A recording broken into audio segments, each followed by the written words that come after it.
Meet Ali Bennett, a friend of mine, a young Muslim born and raised in Sydney, Australia, who has lived quite a successful life. However, it was only recently that his life took a dramatic turn. This is Ali's story. Where are you at now with your life? What's happened to you? At this point in my life, wallah, I've been gifted, alhamdulillah, by Allah, with cancer throughout my body, and I've changed my whole life to sort of helping people. Why do you call it a gift, Ali? And alhamdulillah, it's a gift because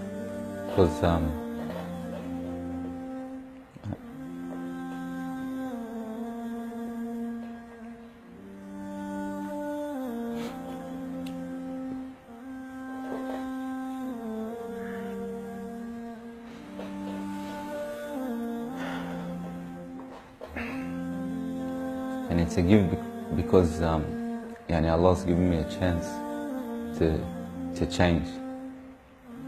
What has having cancer, what has it opened your eyes to? SubhanAllah, everything in life, even the smallest gift, like breathing fresh air.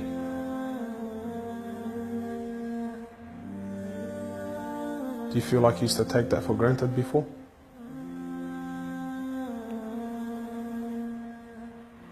How long have you had cancer?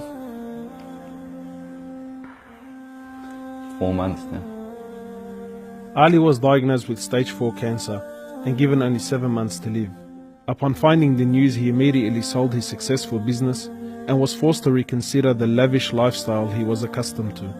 Everything was to change. Ali, what was your reaction when you came to know you had cancer? I got rid of my cars, got rid of my watches, even my clothes. I took them with me overseas and I gave them to a lot of people up there. Alhamdulillah. So I wanted to try to leave this world without anything. So you were on a mission to get rid of your dunya. It wasn't until Ali invited us into his room that we truly understood the luxurious lifestyle that he was living and the extent of the sacrifice that he was making. What's all this, Ali? Talk to me, explain this. It's a bracelet, costs about 60,000. $60,000. Yeah. What do you have in these boxes, Ali? They're all my shoes, alhamdulillah.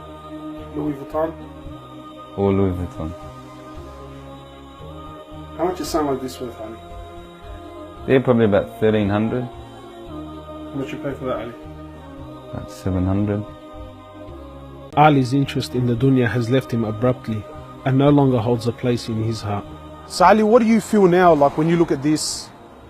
And driving something like this doesn't really cross my mind anymore. It's not something I would want to do no more. After someone tells you, or you find out that you're sick, or you haven't got much time in this life, wallah, this is the last thing you would want to chase. And this is how we should be living our life every day. A car like this, people would love to be in it, people would love to own, people would love to drive it. Wallah, they're going for the wrong goals. And you realize that when you get sick, when someone tells you you haven't got long to live, you realize all this stuff, it does not benefit us in any way. So what's the value of this in your heart now? This is worth one pair of thongs for a little African child with no thongs. Wallahi, it's worth more than me to see him smile with a pair of thongs than own one of these. Wallah al-Azim.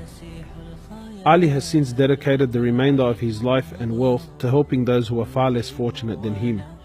After an emotional journey to Africa, Ali has established a charity titled Muslims Around the World Project. The organization wasted no time in the construction of a masjid and a school in Africa to serve as an ongoing charity for him when he finally has to depart this world.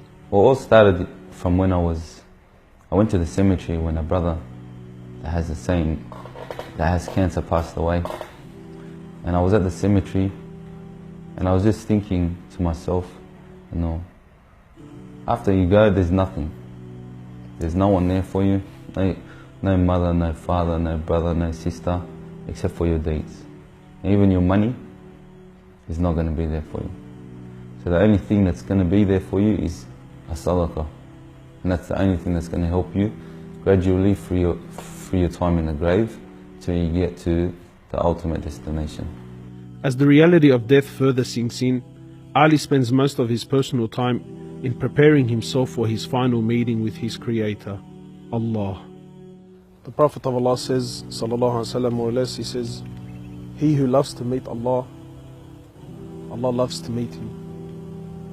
And he who hates to meet Allah, Allah hates to meet him. Are you loving to meet Allah? Because of this cancer, I've been advised by one of the brothers to take a special drug to help me with pain and stuff. And subhanAllah, it's very strong.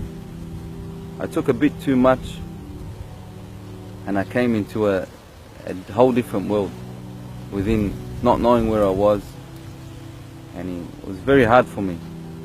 And subhanAllah, I actually seen things I've never seen before.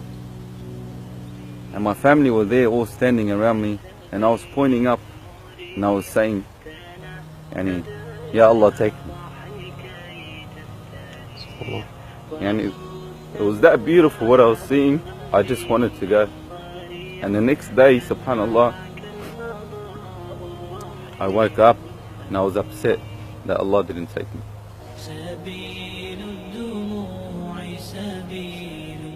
Well, I ask Allah subhanahu wa ta'ala to purify you and to give you shifa, to keep you around us for a long time. Allah, may Allah subhanahu wa ta'ala reward you.